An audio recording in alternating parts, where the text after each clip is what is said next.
9/11 سے پہلے اور 9/11 سے بعد دنیا کا سارا جو پس منظر تھا، عالمی پس منظر تبدیل ہو گیا اور پاکستان بھی بہت تبدیل ہوا۔ جو واقعات ہیں 9/11 کے، وہ ظاہر کرتے ہیں کہ پچھلے 11 سال میں افغانستان کو جس طرح نگلیکٹ کیا گیا تھا، یہ اس کی قیمت ہے جو کہ امریکہ نے اور پھر باقی دنیا نے بھی کافی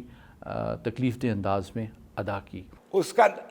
جو فوری نتیجہ تھا وہ یہ کہ پاکستان اور امریکہ کے تعلقات بہت اونچے سطح پہ پہنچ گئے۔ جب 9/11 ہوا تو مزے کی بات ہے کہ اس وقت پاکستان کے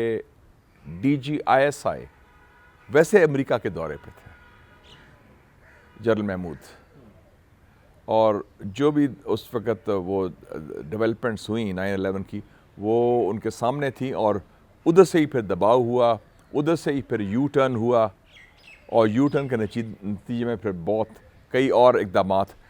امریکہ نے کیے، عالمی سطح پر، علاقائی سطح پر اور ہماری سطح پر۔ لیکن 9/11 کے بعد پاک امریکہ تعلقات کا ایک نیا دور شروع ہوتا ہے، جس میں سیکیورٹی کے ساتھ ساتھ دفاعی، معاشی اور سفارتی تعلقات میں بھی کافی بہتری آئی، اور پاکستان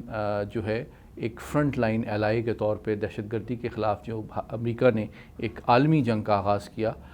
ایک کلیدی حلیف کے طور پہ سامنے آیا۔ جو پرویز مشرف کی حکومت تھی، وہ پہلے اس واقعے کے پہلے اس کو کوئی قبول نہیں کر رہا تھا، ساری دنیا ریکگنیشن بھی نہیں دے رہی تھی، اور پاکستان آئسولیٹ ہو گیا تھا۔ لیکن 9/11 کی وجہ سے پاکستان پھر بین الاقوامی برادری میں ایک اہم پوزیشن حاصل کر گیا۔ بیسیکلی جب پاکستان نے اپنی پالیسی تبدیل کی تو وہ دباؤ کے تحت تبدیل کی تھی، میرے خیال میں دل سے نہیں تبدیل کی تھی، نظریہ ضرورت کے تحت، عالمی مصلحت کے تحت، اور اپنے آپ کو نقصان سے بچانے کے تحت۔ تو اس لیے جب وہ قربت بھی بنی، تعلق بھی بنا، پہلے پاکستان تنہا تھا، امریکہ پاکستان سے بات کرنے کو تیار نہیں تھا۔ آپ کو یاد ہے کہ کلنٹن ادھر آیا ایز اے صدر، اس نے کہا کہ میری 6 گھنٹے کے لیے میں آؤں گا، میری کوئی فوٹو نہیں آنی چاہیے، میرا وہ انڈیا کے جائے اس کے بعد آیا تھا، اور اس کے بعد سڈنلی پاکستان کو بڑا ڈارلنگ آف دا ویسٹ کہہ رہے ہیں، نان نیٹو ایلائی بھی ہو گیا، لیکن پاکستان کو اس کا بڑا شدید نقصان بھی ہوا۔ جو اصل بات ہے وہ ہے قومی مفاد، اور ہمارے امریکہ کے قومی مفاد میں بہت تضاد آ گیا ہے۔ ہماری کنورجنس آف انٹرسٹ جس کو کہتے ہیں انگریزی میں، وہ ہمارا اب نہیں ہے، اور اس کی وجہ سے اب جو ہمارے جو ایک طرح سے ایک کنورجنس ہوئی تھی وہ اب ختم ہو گئی ہے، اور وہ اب ممکن نہیں ہے کہ ہم اس کو ریوائیو کریں، اور نہ ہی ہمیں کرنا چاہیے۔ یہ بات حقیقت ہے کہ قربت جو ہے اس کی نوعیت اور اس کے معیار میں بدلتے ہوئے علاقائی اور عالمی حالات کی بنیاد پہ تبدیلی آتی رہی ہے، لیکن یہ بات ایک تاریخی حقیقت ہے کہ پاکستان کا دفاعی تعاون، پاکستان کا انٹیلیجنس تعاون، پاکستان کا سیکیورٹی تعاون، چاہے وہ بیلنس آف پاور کے حوالے سے ہو، چاہے اس خطے میں اسٹریٹجک سٹیبلٹی کو مینٹین کرنے کے حوالے سے ہو،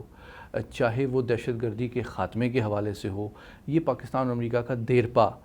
ایک مشترکہ مفاد ہے۔ اور میں سمجھتا ہوں کہ اب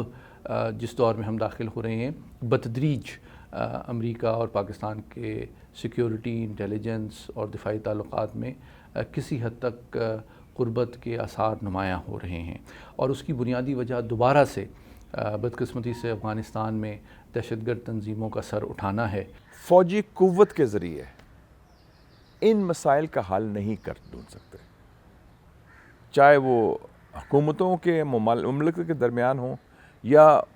معاشرے کے اندر ہوں، اس کی اور حکمت عملی ہونی چاہیے تھی۔ ہم نے کہا کہ نہیں، ڈنڈا ہوگا،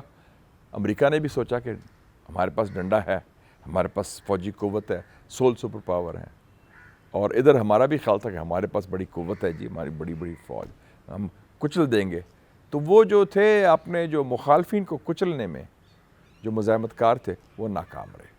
اور میرے خیال میں دونوں نے کوئی سبق نہیں سیکھا۔ امریکہ سے ہمارے تعلقات استوار ہونے مشکل ہیں، کیونکہ امریکہ ایک تو اس خطے میں اب ایک دوسرے طرح سے مسائل کو دیکھ رہا ہے، وہ چین سے ٹکر لے رہا ہے، اور چین سے ایک رائیولری اس نے اپنی بنا لی ہے، اور اس میں پاکستان چونکہ چین کا دوست ہے، اس لیے پاکستان ان کا ساتھ نہیں دے سکتا ہے۔